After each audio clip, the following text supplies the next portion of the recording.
చదివేసి ఊరికేనే ఉన్నాం, చాలామంది 10వ క్లాస్ చదివేసి. ఇప్పుడు ఏ సౌకర్యం లేదు, నాకు ఏ పని మేము చేయటం లేదు. దీంట్లో వేరే అమ్మా నాన్న ఎవరు లేదు కాబట్టి మాకు ఎక్కువగా మీరు పింఛను ఇవ్వాలని మేము మాట్లాడుతున్నాం. ఉపాధి కల్పించాలని కూడా కోరుతున్నాం. Okay, thank you. పేరేంటి? భవానీ సార్. ఏ ఊర్లో ఉన్నారు మీరు? కురకపల్లి జగనన్న కాలనీ సార్. సమస్యలు ఏంటి చెప్పండి. మా ఇంటి సౌకర్యం లేదు సార్, మాకు కరెంట్ లేదు, నీళ్లు లేదు. మాకు ఒక 50,000 వేస్తానన్నారు, ఇది కూడా రాలేదు. ఇల్లు పూత పని చేసేదానికి డబ్బులు ఇవ్వలేదు.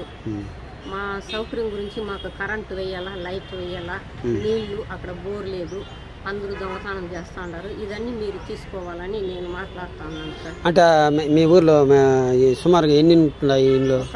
4,3,4,000 ఇల్లు ఉంది సార్.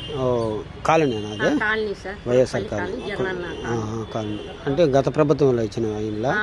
ఇప్పుడు సౌకర్యాలు రోడ్లు నీళ్లు సౌకర్యం లేదు సార్. ఊరికి బస్సు కూడా వచ్చేలేదు, కురకపల్లికి బస్సు వచ్చేలేదు. ఇప్పుడు చంద్రబాబు నాయుడు అంకుల్ వచ్చి మాకు బస్సు వేస్తానమన్నారు, కానీ ఆ ఊరికి రాలేదు సార్. మేము నడిచి రావాలా, ఒక 12 కిలోమీటర్లు నడిచి రావాలా. అందుకోసం అక్కడ ఉండే వాళ్ళకి అందరికి మీరు సౌకర్యం చేయాలని నేను మాట్లాడుతున్నాను. అంటే మార్గం ఉందా మీ ఊరికి వచ్చేదానికి? వచ్చేదానికి మార్గం ఉంది. ఎక్కడి నుంచి? ఇప్పుడు పలమనేరు నుంచి సార్. పలమనేరు నుంచి. రోడ్డు సరిగా లేదు సార్. ఏ రూట్ అది? అది వచ్చి సరణ్ డాబా క్రాస్ ఉంది అక్కడ, కురకపల్లి జగనన్న కాలనీ. ఆ రూట్ ఏడదాకా పోతుంది? అది సార్ ఎక్కడో అది వాళ్ళ ఊరు, మీ ఊరు ఏమో చెప్పినారు సార్. అది గొల్లపల్లి దాకా పోతుందా? గొల్లపల్లి దాకా పోతుంది క్రాస్ అది. మొత్తం లాంగ్ పోతుంది సార్. అంటే సదుపాయాలు ఏమి అన్ని అట్లే ఉన్నాయా? ఏమి చేయలేదు? ఏమి అప్పుడు చేసింది అదంతా వాళ్ళు పగలు కొట్టేసినారు సార్. జగనన్న బాగా చేసినారు, కానీ ఈ చంద్రబాబు అంకుల్ కూడా బాగా చేస్తారని మేము మాట్లాడుతూ ఉన్నాం సార్. మీరు కూడా చేయాలని మేము వేడుతున్నాము, కానీ కొలమాక్సిన పల్లికి ఆపకపోతుంది సార్. అది రహదారా? అక్కడ దాకా బస్సు మార్గం ఉంది. బస్సు మార్గం, కానీ ఇక్కడ బస్సు మార్గమే రాలేదు సార్. అన్ని చోట్ల వేసి ఉన్నారు, కానీ మాకు ఇంకా కూడా వేయలేదు. వెయ్యాలని నేను కోరుతున్నాను సార్. సదుపాయం కల్పించాలి ఊర్లో. ఇప్పుడు ఎంతమంది ఉన్నారు అక్కడ నివాసంగా?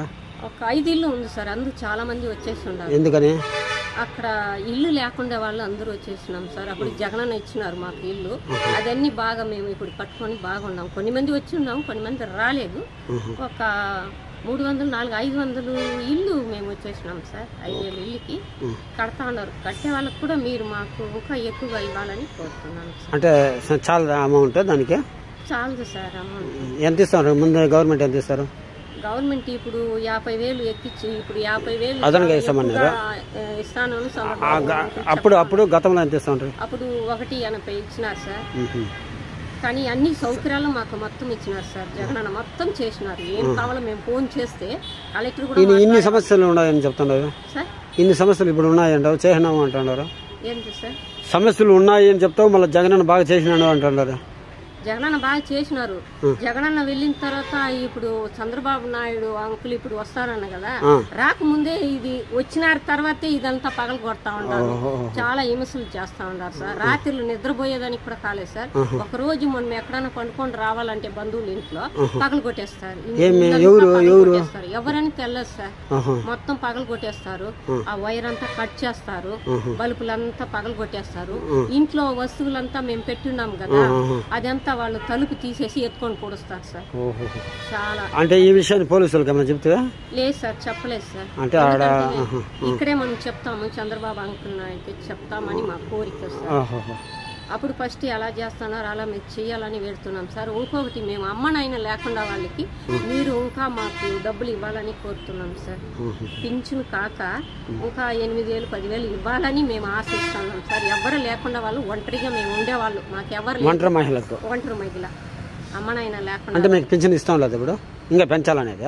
ఇప్పుడు ఎంత ఇస్తున్నారు పింఛన్ సార్? 4,000 ఇస్తున్నారు సార్. పెంచాల? ఎంత కావాలని ఉన్నాం సార్. అది మాకు ఒంటరి మహిళలకు మాత్రం, వికలాంగులకు 15,000 ఇస్తున్నారు కదా సార్. ఇంకో విషయం, ఇంకో చిన్న విషయము, ఈ ఫ్రీ ఉచిత బస్సు ఇస్తున్నారు, సౌకర్యం కల్పిస్తున్నారు కదా, అది మేళ ఉచితంగా బస్సు ప్రయాణము మేలు సార్. మేలేనా మీకు? మీరు పోతున్నారా? అది కూడా నిలపమంటారు సార్, సరిగానే నిలపమంటారు. బస్సులు నిలపడం లేదు, నిలపడం లేదు. అది కొంచెం దూరం ఇట్లా నిలుపంటే వాళ్ళు ఇష్టంగా వెళ్ళిపోతా ఉన్నారు. దాన్ని ఎక్కడ చూసినా మనం చంద్రబాబు నాయుడు ఆయన గురించే మాట్లాడితేనే మనకు సౌకర్యం ఉంది. ఆయన గురించి మాట్లాడకపోతే మతించలేదు సార్. ఇలా చాలా జరుగుతా ఉంది. అదన్నీ మీరు సరి చేయాలని మేము మాట్లాడుతున్నాం. మీ ఏరియాలో దొంగతనాలు జరుగుతున్నాయి కదా, జరుగుతున్నాయి. దాన్ని కట్టడి గురించే మాట్లాడుతా ఉన్నారు సార్. ఆయన బాగా చేసింది అది గుర్తించాలి. అందరూ బాగా చేస్తారు కదా సార్, ఆయన బాగా చేస్తారు, ఈయన బాగా చేస్తారు, ఇద్దరు బాగా చేస్తున్నారు. మనం ఎవరి గురించి తప్పుగా అనుకోకూడదు, చెప్పకూడదు కదా సార్. అందుకు మాకు సౌకర్యం బాగా కావాలని మేము అడుగుతున్నాం సార్, చెప్తున్నాము.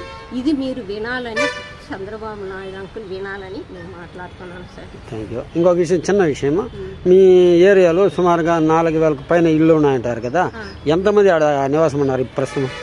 సుమారుగా 500 వచ్చేస్తున్నారు. 5 మంది బయట వచ్చాయి, మిగతా వాళ్ళంతా ఉన్నారు. ఇప్పుడు పోలీసు గస్తీ కావాలి అక్కడ, ఈ దొంగ అరికట్టాలంటే అసహ్య కార్యక్రమం. దొంగతనాలైనా ఇంకేదైనా జరుగుతున్నాయా సుమారుగా మీకు ఏదైనా వినబడిందా? దొంగతనం జరుగుతూ ఉంది. వాళ్ళు ఇష్టంగా వాళ్ళు చేస్తా ఉన్నారు. చంద్రబాబు నాయుడు వేరే ఒకరు వచ్చి ఇల్లు కూడా సరిగా కట్టేలేదు సార్. చంద్రబాబు నాయుడు గురించే మాట్లాడుతున్నారు. ఇల్లు కూడా సరిగానే కట్టమంటారు.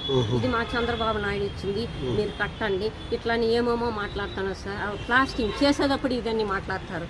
ఒక రోజు వస్తే 10 రోజులు వచ్చేది, అలా చాలా జరుగుతుంది సార్. ఇది మీరు పట్టించుకోవాలని నేను మాట్లాడుతున్నాను. ఎవరికి? ముఖ్యమంత్రి గారికి చెప్తున్నది మీరు? అవును సార్. Thank you. చంద్రబాబు మీ పేరేమి? నా పేరు భవానీ సార్. ఎక్కడ ఉండేది సార్? కురుప్పల్లి ఉన్నాం సార్. మా చంద్రబాబు నాయుడు అంకుల్. ఇది ఎవరు ఆయన? ముఖ్యమంత్రి. మన ముఖ్యమంత్రి. వెరీ గుడ్, మంచిదమ్మా, మంచి సబ్జెక్ట్ మాట్లాడినారు. Thank you.